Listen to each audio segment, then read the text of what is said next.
بسم اللہ الرحمن الرحیم۔ اللہ کے نام سے شروع جو نہایت مہربان رحم والا۔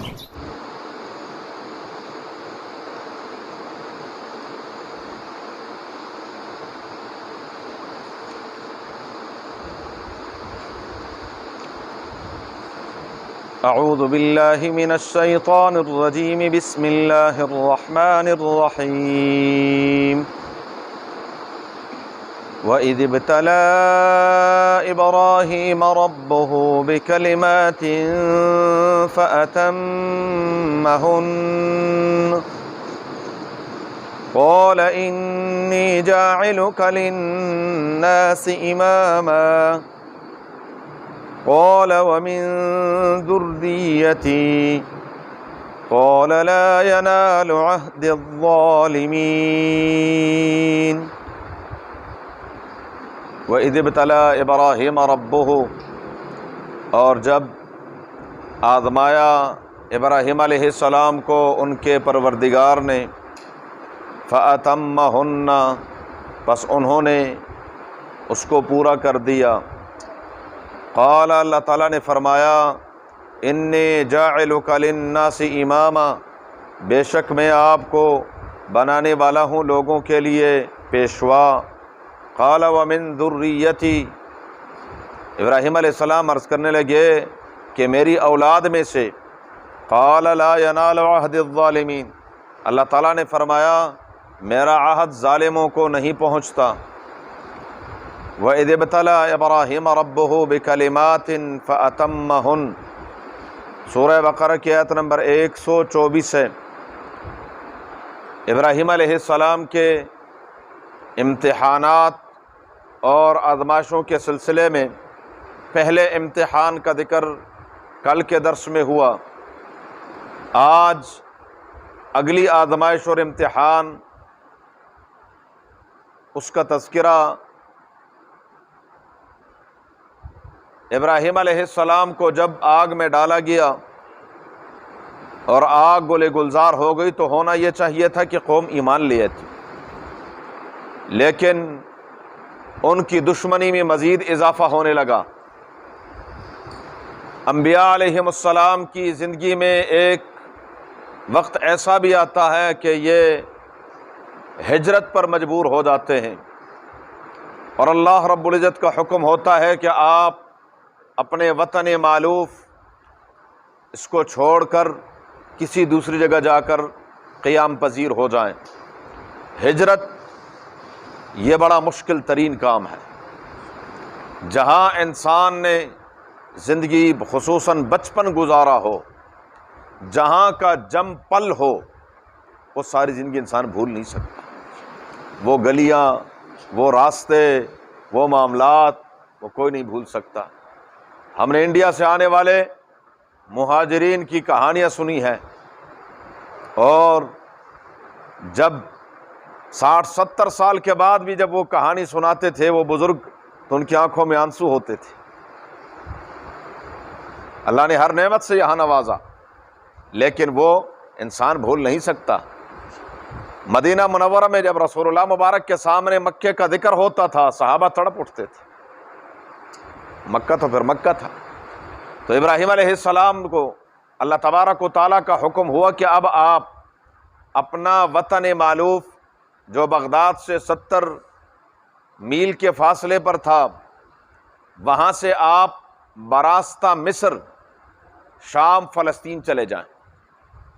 ابراہیم علیہ السلام نے اپنے اہل و عیال کو لیا، اپنی اہلیہ حضرت سارہ رضی اللہ تعالی عنہا اور ایک بھتیجے حضرت لوط علیہ السلام، بس اس کے علاوہ ابراہیم علیہ السلام پر پوری قوم میں کوئی ایمان نہیں لائے تھے۔ لوط علیہ السلام چونکہ بچپن سے ہی حضرت ابراہیم علیہ السلام ہی کی کفالت میں تھے، تو یہ ان کے ساتھ چل پڑے۔ مصر میں راستے میں شرق اردن کا واقع جو علاقہ پڑتا ہے، بحر میت، وہاں ایک متمدن قوم آباد تھی، حضرت لوط علیہ السلام کو اللہ تبارک و تعالیٰ نے وہیں پر نبی بنا دیا اور فرمایا کہ اس قوم کی اصلاح کے لیے آپ یہیں رک جائیں۔ لوط علیہ السلام وہیں پر رک گئے۔ یہاں کچھ لوگوں سے غلطیاں ہوئی ہیں، وہ کہتے ہیں کہ لوط علیہ السلام کو پہلے کچھ مجاہدہ کروایا۔ نہیں، نبوت کے لیے نہ کسی مجاہدے کی ضرورت ہے، نہ کسی تربیت کی ضرورت ہے۔ نبی کی تربیت براہ راست رب خود کرتے ہیں، وحدہ لا شریک۔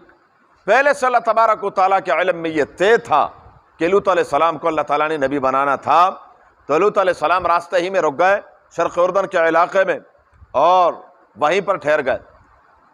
ابراہیم علیہ السلام حضرت سارہ رضی اللہ تعالیٰ عنہ اپنی اہلیہ کے ساتھ مصر پہنچے۔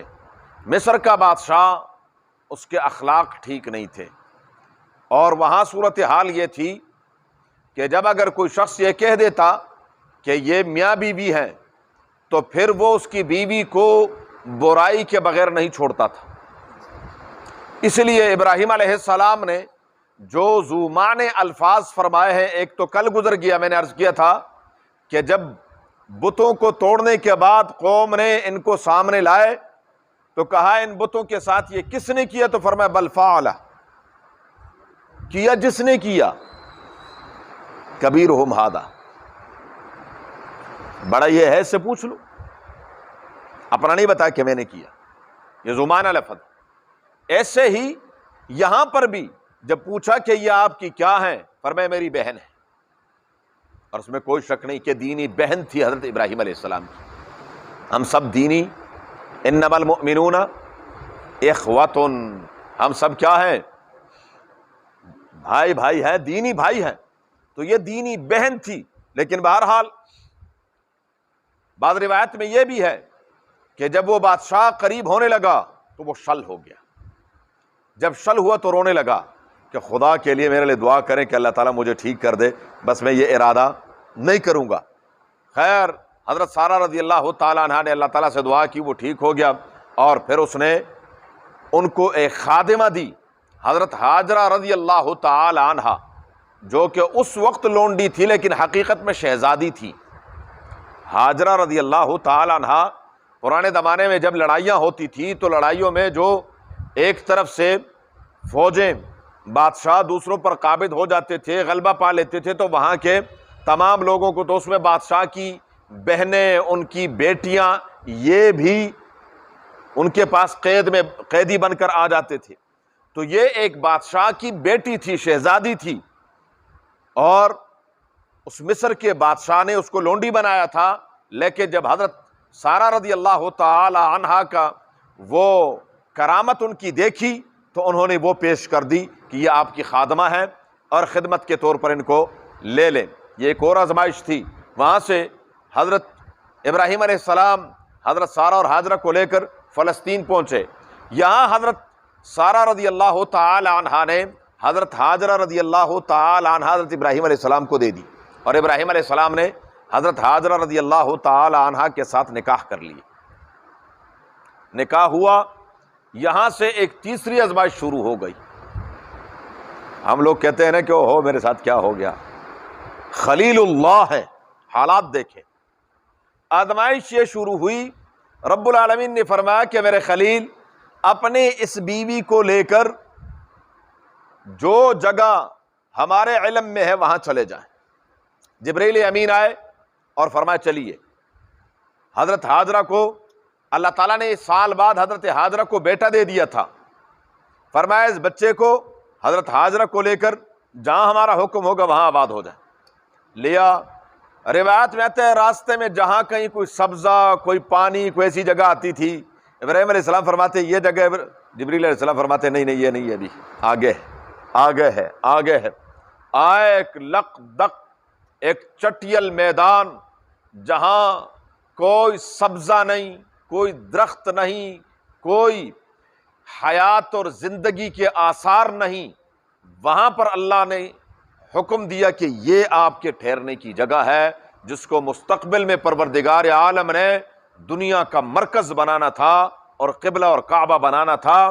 یہاں پر فرمایا آپ یہاں پر آباد ہو جائیں، یہیں پر ٹھہر جائیں۔ مشکیزے میں تھوڑا سا پانی ہے اور کچھ تھوڑا سا توشہ ہے، کھجورے وغیرہ ہیں، 2-4 دن ٹھہرے، اللہ تعالیٰ کا حکم ہو کہ آپ واپس چلے جائیں فلسطین۔ اب حکم ہوا کہ واپس جائیں، یہاں سے جب واپس مڑے، جبل ابی قبیس پر چڑھے تو وہاں دل بھر آیا، اور ابراہیم علیہ السلام نے ایک دعا کی، ربنا انی اسکنت من ذریتی بواد غیر ذی زرع عند بیتک المحرم ربنا لیقیموا الصلاة فاجعل افئدة من الناس تهوی الیہم وارزقهم من الثمرات لعلهم یشکرون ربنا انک تعلم ما نخفی وما نعلن وما یخفی علی اللہ من شیء فی الارض ولا فی السماء۔ اللہ تعالیٰ سے یہ دعا کی کہ پروردگار یہاں کوئی نہیں ہے۔ یہاں ایک اور بات بھی سامنے آئی، حضرت حاجرہ نے جب دیکھا کہ ابراہیم علیہ السلام چل پڑے تو حضرت حاجرہ پیچھے پیچھے کہ بھائی کہاں جا رہے ہیں آپ؟ یہاں نہ کوئی بندہ نہ بندے کی ذات، ایک معصوم بچہ ہے، میں ایک عورت ذات ہوں، آپ جا رہے ہیں۔ ابراہیم علیہ السلام خاموش جا رہے ہیں۔ نبی کی بیوی تھی، عرض کرنے لگی کہ ابراہیم کیا اللہ تعالیٰ کا حکم ہے کہ ہمیں یہاں چھوڑ کے؟ ابراہیم علیہ السلام نے اس بات میں سر ہلایا، فرمایا اللہ کا حکم ہے۔ فرمایا پھر آپ پریشان نہ ہو، اذن لن یضیعنا اللہ، پھر اللہ ہمیں کبھی ضائع نہیں کریں گے۔ جب اس رب کا حکم ہے پھر آپ مطمئن جائیں، کوئی پریشانی کی بات نہیں ہے۔ جب اللہ نے حکم دیا ہے اس نے ہمارے لیے یہاں پر زیست کا سامان بھی کر دیا ہوگا۔ خیر ابراہیم علیہ السلام چلے گئے، پیچھے دیکھ کر دعائیں اللہ تعالیٰ سے مانگ کر اور چلے گئے۔ یہاں حضرت حاجرہ ہیں اکیلی، اور ایک شیرخوار بچہ ہے معصوم۔ 1-2 دن کے لیے پانی تو ہو گیا، اس کے بعد پانی ختم ہو گیا۔ اب جب پانی ختم ہوا تو بچہ بھی تڑپنے لگا، ماں بھی تڑپنے لگی۔